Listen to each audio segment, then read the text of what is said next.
Hello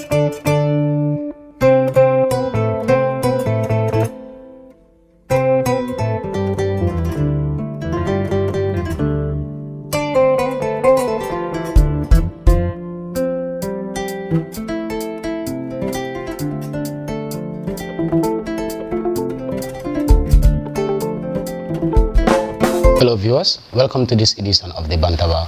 Today we have a special guest, Mr. Lamin Kabba Bajo, the President of the Gambia Football Federation. Mr. Bajo, welcome to the Bantaba. Thank you.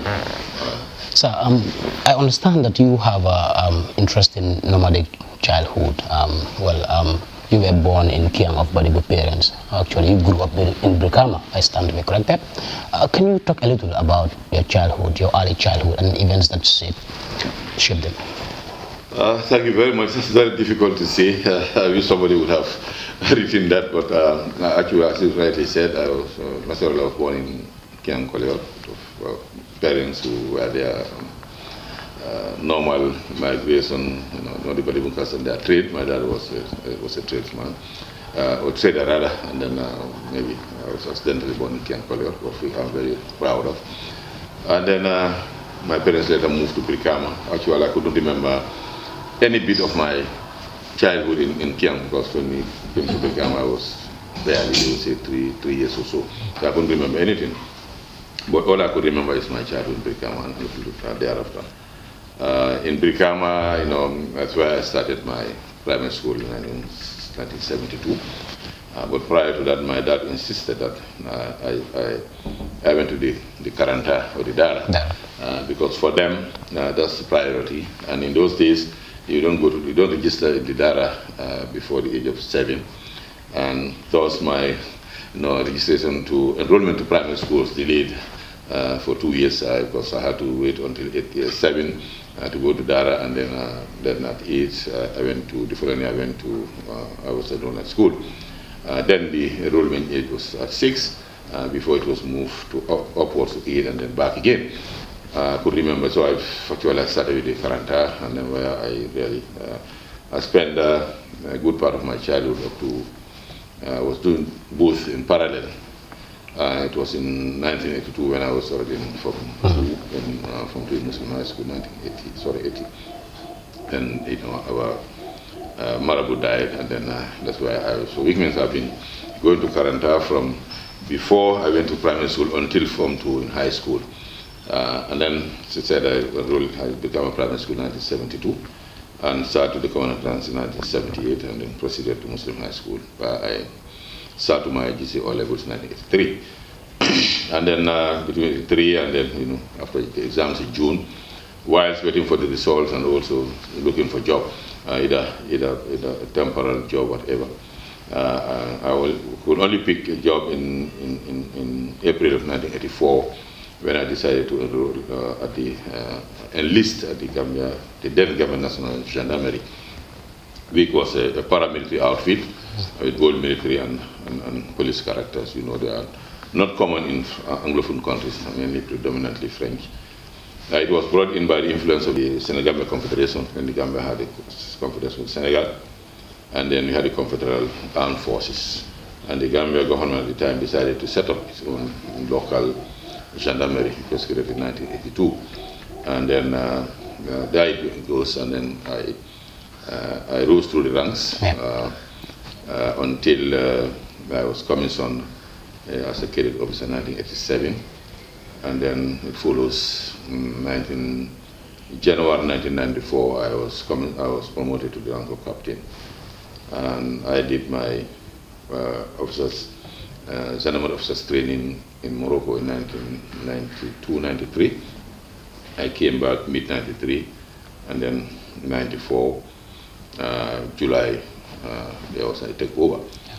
Prior to that takeover, I served in various positions at the Gendarmerie. After when we passed out as a recruit, I was posted to the admin office at the Gendarmerie headquarters as a chief clerk, and then where I stayed, and then I was later appointed as a deputy commander of the mobile gendarmerie, then as commander of the military police, and it was at from the military police. I came back to headquarters again, and then In 1990, I was posted to the State House as a part of the Presidential Guards as number 3 in command. And then a year later, number 2, and eventually January 94. When I returned from my course in Morocco in July 93, and then January 94, I was promoted captain. I also appointed commander of the Presidential Guards. And then at the time of the coup in 94, July 22nd, 94, I was the commander of the Presidential Guards. And I was able to accompany the former President Jawara to Senegal during the first days of the coup. After 1 week, I returned home and then reported to my former post. And then the rest was, after a few weeks, I was appointed commissioner, Western Division Brikama. That was August 94. And then late February 95, I was appointed Minister of the Interior and member of the Council. And I went, after 2 years, I was appointed Minister, moved to as Minister of Youth and Sports in 97. After 1 year, then Minister of Local Government and Lands. And then after 2 years there, I was relieved and then appointed ambassador to Kingdom of Saudi Arabia, where I served for almost 3 years. And I was called back, appointed foreign minister. I served 1 year in that position, 2006, 2007. And then by July 2007, I was appointed ambassador to Iran, Islamic Republic of Iran, where I was the first ambassador I opened the embassy. After 2 years in Iran, I was also posted or transferred as ambassador to Qatar. It was one of my shortest appointments in ambassador position, where I served cumulatively not more than 9 months. Then I was recalled and then appointed for Minister of Fisheries and Water Resources in February, I think, 2010. Then I served there also for 2 years. And then 2012, I was appointed ambassador to the Kingdom of Morocco, where I stayed until 2014. And when my service was terminated, then I returned to the Gambia, doing my own things until, I was approached to lead the team to vie for the position of president of the Gambia Football Federation. And then from then, it's where we are. I served 4-year term, 2014 to 18. I was re-elected 2018, and now, in a couple of months to come, I'll be seeking for the election as president of the Gambia Football Federation. I'm married with kids, boys and girls. That's an impressive resume, Mr. President. If I could just take you back a little down memory lane, why did you decide to join the National Gendarmerie or the Army then? Gendarmerie, okay. Yeah, I thought it's being serving your country in that capacity, in the services, whatever, whether it's the security or the armed services. I thought it was a noble service, and I was encouraged. When I took the decision, I was encouraged by my dad, though he didn't put on the uniform, but he worked in the camps during the war, Second World War, as a civilian staff. So at least I had experience in them, but I thought also it was an area also, as a young graduate from high school with all levels, the potentials were very high in the service at the time, because everybody have to have an ambition of what you want to be tomorrow. So I had other opportunities, but maybe when the Zanaburi thing came up, also going to the service came in there, I didn't think twice. I just scrapped it, and I thought it's a very good route for any young person to follow. And really, I didn't regret it, and I'm happy that I went through that, and I served my country in that capacity. Your professional training and work, you've said it yourself, was in the military. But then again, given the controversial legacy of the junta, do you have any regrets regarding, or perhaps having had to work, with them or for them? I didn't regret. I didn't work for anybody. I worked for my country. As much as there are a lot of controversies on how do you call it, regrettable actions, decisions taken during the period. But definitely, I felt really serving the country at the time also was nothing. It wasn't bad, as I said. What I would regret is that some of the actions that happened during that period are regrettable. With hindsight, I think really we could have done better. But really have no regrets serving, because I knew as many as they may be the negatives that there, but I know, and many people will be watching, viewing, or reading this thing. A lot of evidence around of some of our personal intervention in alleviating certain circumstances, either to institutions or individuals. But I'm not the one to say that. I'm sorry if you was to say that, but by and large, I cannot say that I regret. I would not regret it, but I really regret and condemned anything that really was against the rule of law, anything that went against the population of this country, financial, economical, security, anything whatever. That one I deeply regret, and if as I would not hesitate to say that we are sorry. Personally, I'm very sorry, and I think for any of those that happened, I met the TRRC. Mr. President, you served in various positions in the Jammeh administration, from the military to ministerial positions, and for quite a long time. How did you manage, or can you explain how you managed to get so close to the fire, yet you were never burnt? Because we've seen a lot of people who worked with Jammeh, they've hardly, I mean, it doesn't last. I mean, it's always brief.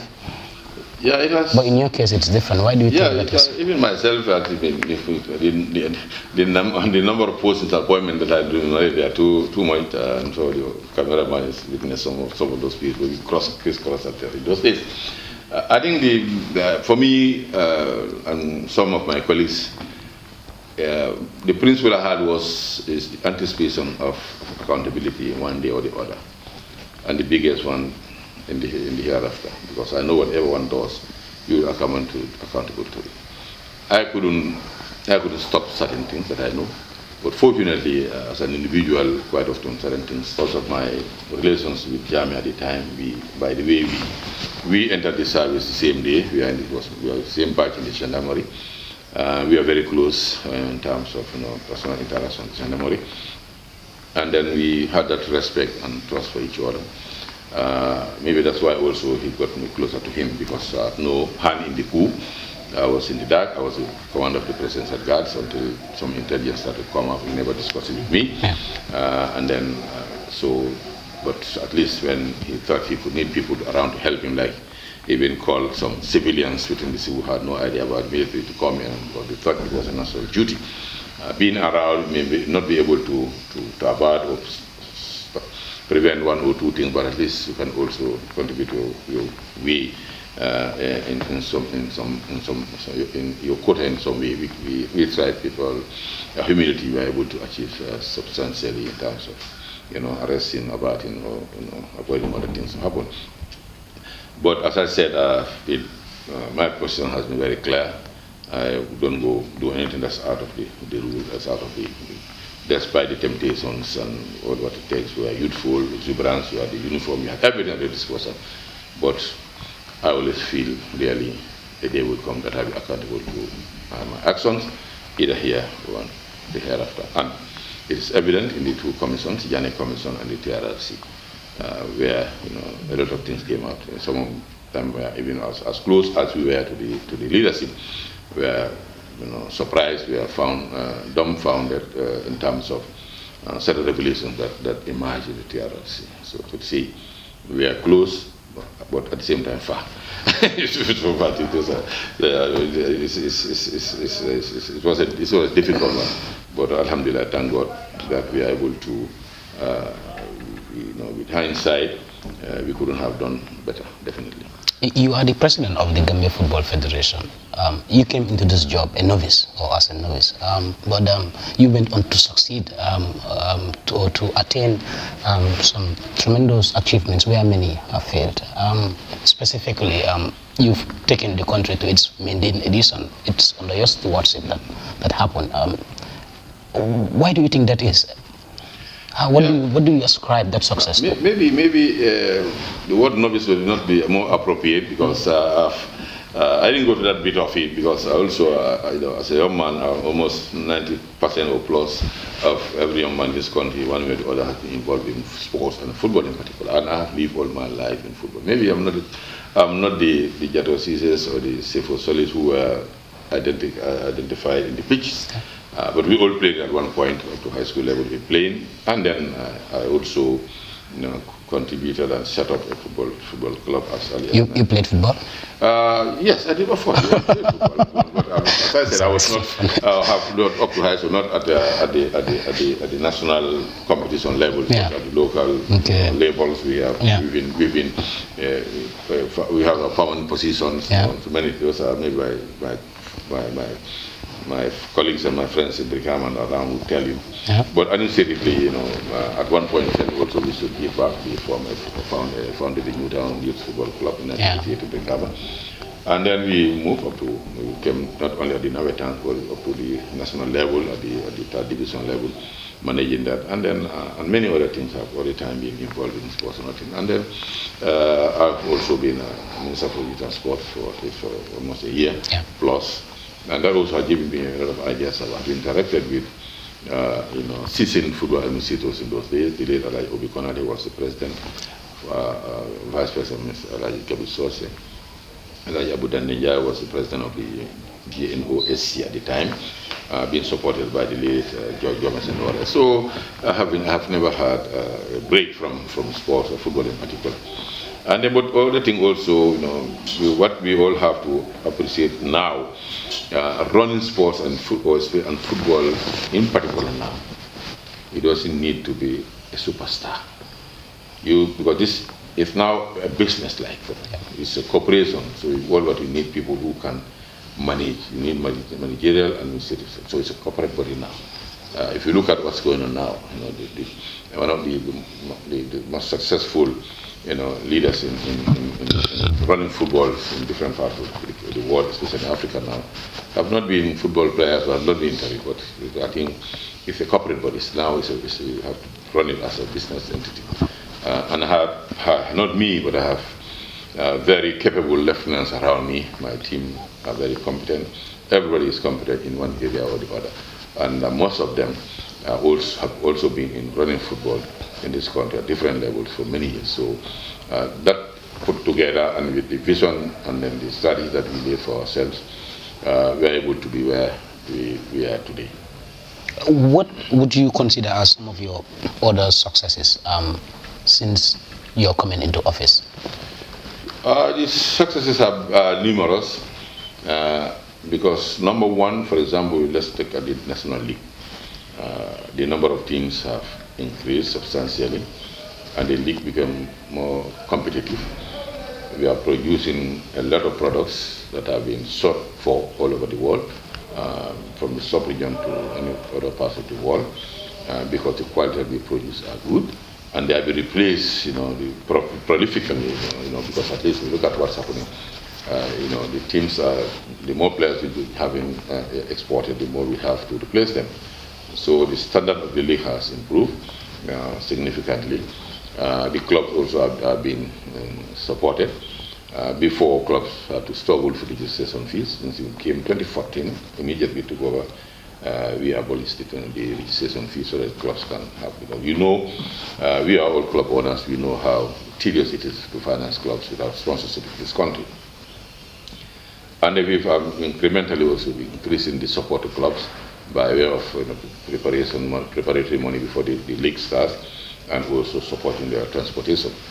This has helped a lot, and we're able to encourage more clubs to come on board. And now the first division is 16 teams, the second division 18 teams, that's male, and then if you look at equally, the women's league also has been improved, in number increased, and very competitive. And equally, if not important, is the centralization.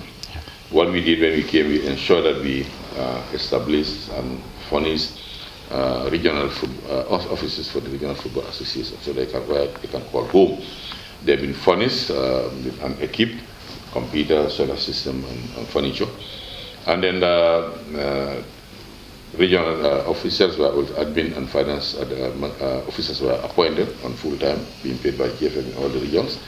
Equally, we have regional coaches. Some bigger regions have 2 coaches because of the geographical diversity of the area. So these are also very important. Now all the regions are playing regular regional leagues, which are classified on the 3rd division, both male and female. This has been going on for the past few years. And which resulted in another big success of having the provincial regions participating in the National League. Now if you look at the 2nd division, across the board, all the regions except for this current season, North Bank, the team that they had was relegated last season. But if you look at URR, there's a team from URR participating. CRR, LRR has three teams participating. Equally for the women also, we have a team from LRR, from North Bank, all participating there. I don't talk about West Coast and others. So decentralization is, and then now National League matches are played all the way in Jara Soma. So teams coming from URR or NBR and the LRR chose Jara Soma as for their home venues. And this also has enabled the teams in the Greater Banjul area to be able to go into the interior and play the match. And our objective is to expand it. So I'm sure by the next 1 or 2 years' time, we'll be able to go and play as far as Passé and maybe somewhere in the North Bank. So then the league will have a complete national character. But as it is now, this is very important. We follow the school football. It was almost dead when we came in. It was not existent. It was something that we all enjoyed one way or at one point or the other. But we revived it. We had sponsorship for a contract with the GT Bank, but when that elapsed, we still continue. Gambia Football Federation and the secondary school or the school football association continue to put heads together, and GFF funds it, and then we have this going on with the National League and also the finance, which is also very important. It's where the youth coaches also scout and secure the talents they develop. And that takes me to the other categories of the national teams. We've seen the activity, the performance of our under 20 in the recent years, being imagined as WAFU Zone A champions and also African bronze medalists. We remember Gambia pride ourselves on the 17 and the 20 in the past years, but because of the instability and lack of continuity in football administration, we missed that bit for a while, but we are able to revive it now. Look at the women's football equally. The league has been expanded. First division, second division, and the 3rd division leagues are also played across the country, and very competitive scene. And if you look at the international level, also we've seen them participating in both CAF and FIFA competitions. Our recent performance also secured us for the first time to be on FIFA ranking. That's the first time. If you look at the ranking of the women's football, they're even above the male when you look at the FIFA and Africa ranking. So these are things, and we even started exporting women professional. We can count a few of them who are able to see professional contracts out of the country. Yeah. And then the other thing is this building here now, we are talking about football house, because this is the center. When we came in, really with the principle is capacity building, because whatever you are doing, you must have capacity. The wall is evolving. And if you want to manage, you must have you must have the knowledge. We really focus a lot on capacity building, and I remember you've been you've been caricatured with too much of the branding and whatever, the structuring, we need results. But we knew it was not going to be easy. It was not an easy one. We expected it, because the fans don't have time. They don't have the patience to wait. All they want is results. But getting to the results and sustaining is one thing. How do you do it? That's why we came out, empower the secretariat now. You can count a good number of university graduates from this place. You can see the technical side also, at the admin side also. A lot of former players. If you look at the technical director, Mr. Sandong, is no stranger to Gambia national team. He's the technical director. He's supported by Alhagie Manneh and the others, Senisi Soho, Veronique Malak. These were all national team players. People forget about them. And Vero played for the national team for many years until recently, and she's got a university degree. Alhagie Manneh, you know, is a top coach in this country at his side. Coaching, and you know what is done. And if you come to the other side, you have the likes of like Bojang running the under 17. Yeah. You have the Mr. Marong, goalkeeper trainer. You have Bomb for the female team. These were all these people. Were no small guys in Gambian football. And then if you come to the technical department, you have the Mr. Modu Jan, who was a national team player and also a professional player, now competition manager. So we're trying to see how we can beef up the credit. And now we have the likes of BB. They've been supported to do the various courses. The Babu Cameras, he came in when he was going to university, graduated. Yeah. He had the opportunity now, he got a master's degree in sports management. You know, you have a lot of capacity when it comes to individual people who are running football now. So it's not seen before. And if you look at the technical side also, we have our famous acronym CARM, C-A-R-M. That's coaches, administrators, referees, and medics. Because we thought these are the key pillars of football administration. And we need to develop their capacity and also increase the number vis-a-vis the players. Because we look at them when we came, the number of coaches, ratio of coaches to players was very insignificant. I didn't have the data now, but I'm sure maybe you have the opportunity to meet with the technical director to give you. Recently, I just presented the CAF license to those graduates. We have a good number of our local license, D license holders, a good number in C license, a few B license. So we put a lot of efforts in also capacity, both for both male and female. And the refereeing is the same thing. We've seen our Papa has been top of Africa up to today. Even though they've stopped the award of the best referee, but we know he's still the best. He's manifested in the last AFCON after playing 120 minutes without a single bad call. I think that's everybody who Papa is. So we're still proud of him. We have the young ones coming up under him, and they are all being scheduled for FIFA and CAF matches. I have a series of training programs for them that's not stopping. So these are areas that we thought we build capacity, and then another success story is the transformation of the then National Technical Training Center, the dormitory aspect of it, into a football hotel. That as controversial as it was perceived from outsiders, we understand. We understand the reasons, but it's one of the things that most African countries are claiming. We had the opportunity to use it. Now it's not only that it's bringing a little bit of income, or it's self-sustaining, except during the COVID, peak of the COVID, and as a hotel, it also suffered. So, but it's saving the GFF a lot of money in terms of where we hold our meetings, our team programs, and also lodging of all the categories of nationality, except for the senior male, but all others are lodged there. Our clubs, who also compete in CAF Championship, are also given, it's a package from GFF, a number of days to stay there for their camping before traveling out and for their homework. And it's also employing a good number of Gambians also for employment, and we are developing that. So I think these are, amongst others, talking about the crown by our recent qualification and participation in the AFCON. So these are a few successes that we can pride ourselves with. And I think really, by and large, Gambian football has never been where it is now. So I think those are the facts. Those are the realities. Indeed, those are the positives of your administration. What about the failures?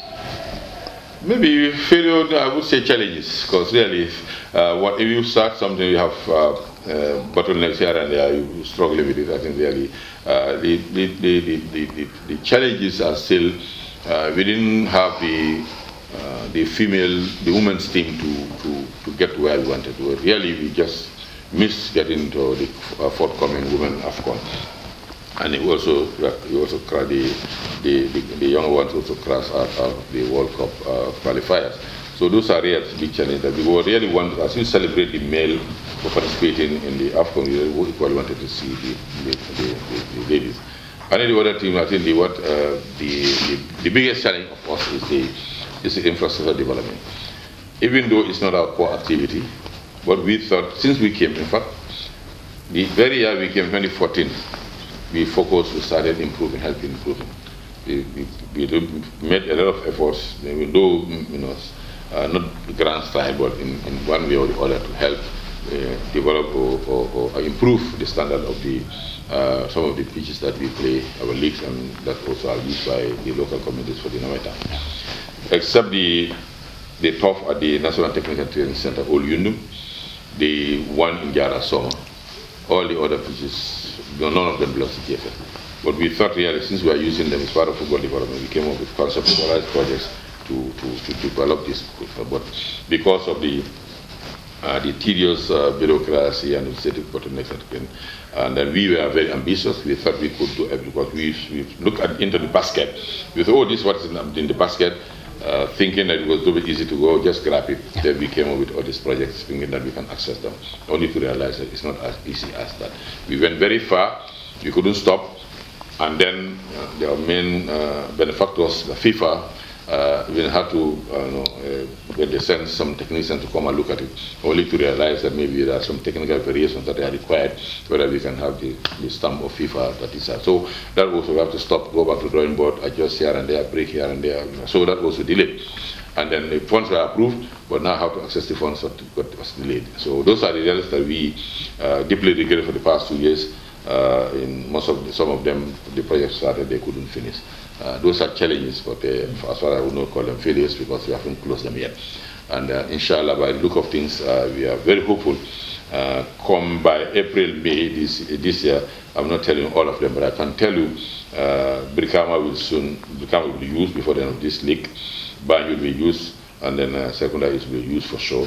And I'm sure by June, before the Namitan proper starts, I can confidently say that Manja, Serkunda, Banjul, Birikama, all the grounds that I've taught will at least be playable for the Nametans. Those are the main challenges. And then, as I said, for the regions also, we identified grounds in all the other regions. They are all approved projects in course, but the administrative process and other things have not been finalized. So we hope by the time we get out of this by later in this year, and so by next year we'll embark on it, because now we've learned a lot, though a bitter one, and we start from because and we understand the frustration of the beneficiaries, the communities, and at least, and then GFF also is not enjoying it. We are not enjoying it because we must complete our league, play a particular number of games and hours to be able to access part of the FIFA funds, and that's our lifeline. We have to struggle. Everybody knows. Teams going to Jara Soma, going to Basore. Basore is a private place. At least it's compensated as some money paid to the owners. Last year we were using Q City, and we are also using the pitch in Kitty. These are all at least some. I will not say pay because some compensation. And then the stadium. Anytime you see those floor lights, you say, oh, night match, Ramadan is nice, but that's a big cost of it. Last year, according to the accounts, our bill for the league has increased 700% times. 700% times. That's not small money. So you can see how inconvenient, how strained our budget was due to the increased number of matches we play at the stadium. Because the lights are very expensive, we pay. They have no choice. We have to do it. As we speak now, we are arranging even to get a standby generator to hire it to support the stadium so that we can be able to maximize the use to play more matches, especially during the Ramadan, to prevent the disruption of matches due to What about plans to perhaps increase the revenue base of the GFF? I mean, you've cited, how expensive the night matches have turned out for you guys. That's the problem. That's another problem. That's another big challenge. I think that's one area, one of our other challenges I'm coming to, because when you say challenge, it's not only the infrastructure. We have some challenges in terms of raising funds or sourcing, accessing other sources of revenue other than depending mainly on FIFA and CAF subventions, and then lead to the national team being supported by the government in a big way now. But that's only the senior national team. All other national teams are still on GFF. So our area, our marketing area, still we still have a lot to work on, and we are working on that. Unfortunately, it's not going back. But unfortunately, in this country also is the issue of partnership and sponsorship, which is very difficult. It's across the board. All sports are complaining. You've seen it in the recently concluded fundraising for our tour to AFCON. If the government has not come in that way, would have failed, because what we receive from partners and sponsors were really were far less than our expectations. So it's not only GFF. Maybe the government should come with a holistic approach, because businessmen or business people also don't give their money like that. They deserve something in return, but that's what really is absent. And this has been there. I remember when I was youth and sports minister, when we organized the last Zone 2 tournament here in 1996. I was minister then, but it was a big battle. And then because our our economy is also tax based. The tax collector, the finance also wouldn't want to miss that bit of tax. And the businessman is telling you, if I give 100, don't tax me on that. And the taxman who needs that money for the school, for agriculture, for health, will say, no, I can't afford to miss this time. That's a problem now. Yeah. But I think really maybe when the situation of the economy improves, government will come up and have at least how do you call it, some policy on that, so that at least the businesses and other corporations also can fulfill their corporate social responsibility towards the society, especially in sports, investing in sports, and also supporting sport. Because sports is no longer leisure and fitness only; it's interested in it. So those are another area of the sponsorship and marketing. We is also killing, because we live for how many years now? You have to shoulder in the national league, a whole national, because the number one product. We couldn't find a sponsor in this country, and we tried it, but it's still elusive. Mr. President, what do you say to some of your critics out there who said that your tremendous achievements have been a bit stained by allegations of corruption, especially in infrastructure projects? No, I think really people have their own. As I told you, corruption. I cannot see. I didn't see any evidence. Anybody produced one good example, one as small as it may be, that's a sign of it. Anybody talking about, nobody can prove it. If you accuse me of corruption, put it on the table. We are bold enough because we are comfortable when this project thing happens. There is an excellency that which is across the board. Even it's all over the world. Every project, every aspect of it has been. And then people, there are no enough accountants in this country, people who know figures. And the contractors and consultants are all in this country here. But up to today, nobody come back to us or hear from any medium that actually we look at this, what is what we found. And we have stakeholders. We go to an AGM. Okay. Governance is one of the things that was one of our biggest achievements. Since we assumed office in 2014, we never missed a single AGM, annual general meeting, where the primary stakeholders come in and look at evidence scrutinized. According to our constitution, the most of the documents are sent to the stakeholders. Maximum 2 weeks, they have the financial statement, because the auditor's report of the previous year, the activity report, the draft budget, and then also the minutes of the previous meeting. They look at it. They have every time to look at it, and we go in, we sit down, we discuss. They raise questions here and there, and then at the end of the day, we agree, and then everything is approved. We've never seen any instance where our financial statement has not been approved, because they have the mandate to do it. We've never seen where the budget has been thrown onto our face. Never happened. Anywhere the activity report of the previous has been thrown on our face. So the primary stakeholders, even though they have questions, they ask questions, they put us on our toes. You know, we normally have the longest in terms of time frame of AGM across anywhere in this world. We cannot see it anywhere. Because everybody given a platform, I wish that next year if only we come and stay as witness it. Everybody give up until every subject is exhausted, and the ideas and views and comments are incorporated as they have been agreed by the General Assembly. So we are talking. It's very easy in this country to talk about corruption. It's very sad. Very sad. It's very endemic. People don't understand issues. People just sit down and say whatever they like. If you accuse me of being corrupt, bring evidence. There are courts. We are also accountable. This institution is audited twice a year. FIFA sends in international auditors who knows nobody here. They come and look at every bit of FIFA money. You think FIFA, even if you cannot even account it, $100, you will be taken to, and the money will be held until you explain that until there's otherwise they what they call restriction. We also have our local external auditors who does the general auditing every year. Tango, and these are all presented to the General Assembly. So, since if the auditors maybe we corrupt the auditors also, maybe some of that. But I think this is and it's not only GFF. All over. How many times do we hear about corruption in the government everywhere?